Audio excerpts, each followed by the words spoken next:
This content is for kids. It's not for kids. Isn't that what I said?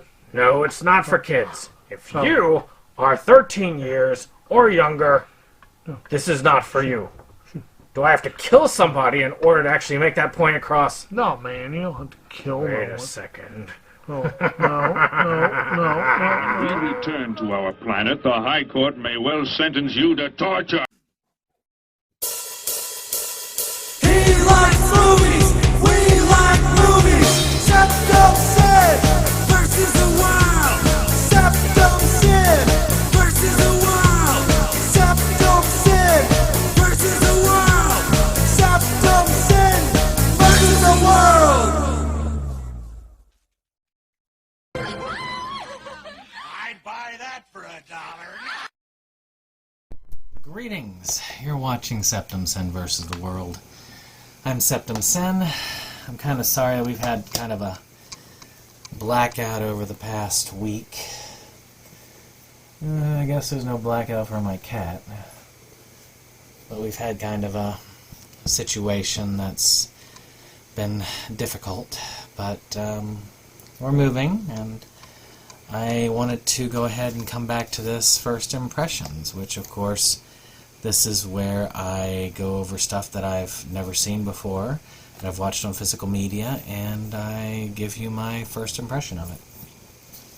And today's is Out There Halloween Mega Tape, which is the sequel to WNUF Halloween Special. So, essentially, if you've watched either of these, it's a very similar thing. It's about, looks like somebody had found a tape that was recorded, and they are kind of playing it and saying, oh, look, there's this tape that was recorded there. So, whereas WNUF was about a special in '87, this one is about a thing in the 90s. So they create all these fake commercials and programs to kind of reflect that era that it's in. And in this case, it's the 90s. So we actually start off with a sort of Ricky Lake sort of program, and they touch on various things, including the whole the whole event that happened here, which was they were going to go into a haunted house, and then something happened bad.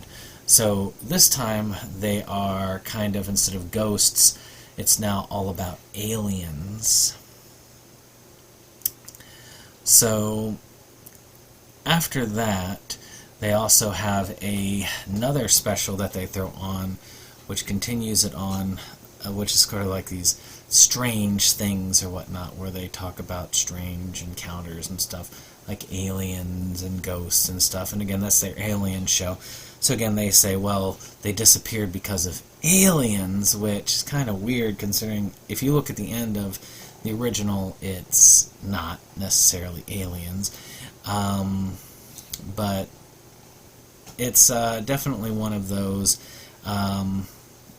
And the ending, I can see where it's comical, but situations that happened, it wasn't as comical for me at the time. But definitely, it could be triggering for some. So there's a lot of nice things on here. There's a pretty decent amount of special features on here, including another little special thing which looked fun, with commentaries, and that's pretty cool, and an Immortal Dagger music video, which was also pretty fun. It was an enjoyable experience. I think if you were a fan of the first one, you'll be a fan of the second one. So this is the Vinegar Syndrome release of this. This one I bought straight from them. So I guess let's talk about acting. I think the acting was really good. I really do think that it did a great job of aping what it wanted to ape. It worked very well. I mean, yeah, it's not Oscar-winning performances, but at the same time, it does what it needed to do. It definitely held up. And that's good. It needs to hold up. Special effects. What can I say? Special effects were good. Again, they do an excellent job. Not as much on this one. This one, they worked hard. It looked like an old VHS tape that they put in. This one, it kind of still looks like this, but I don't feel like they went through the same process, or at least as much of the process. Didn't look quite like it, but it still had a little bit of the tracking there. It looked like it belonged there. And the feel was 90s. It brought me back to that time period. I mean, I'm fairly old. I was a kid of the 80s and a teen in the 90s, so I remember those commercials in that time period pretty well. Music, again, excellent job of hitting what it needed to hit. I think that it really did a good job. Both of those movies are very excellent at it, and the music in this picks up. So, at the end, who is this for? Well, if you liked this, if this was a big thing for you and you loved it, you'll like this. There's no doubt in my mind. You will like this. This will be fun for you. You'll enjoy it. If themes of suicide are triggering for you, definitely don't. Go for this one. This one's fine. Not this one. Because it has sort of like a Heaven's Gate style cult, which we know about. But then let's see.